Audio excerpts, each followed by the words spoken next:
Hello everyone, welcome to this video, and in this video I'm going to show you how you can turn off emergency alerts over on your iPhone. So, in order to turn off emergency alerts on your iPhone, it's extremely easy, so let's just immediately jump into the tutorial.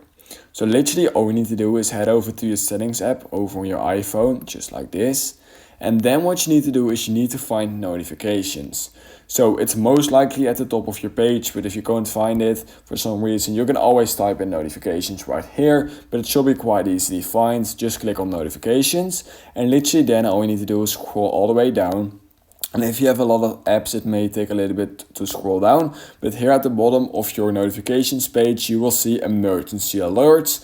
And then to enable or disable it, literally all you need to do is flick this switch. So once you have this enabled, you will always receive emergency alerts. And when you have this disabled, you will not receive any emergency alerts. So that's how you can turn off emergency alerts on your iPhone.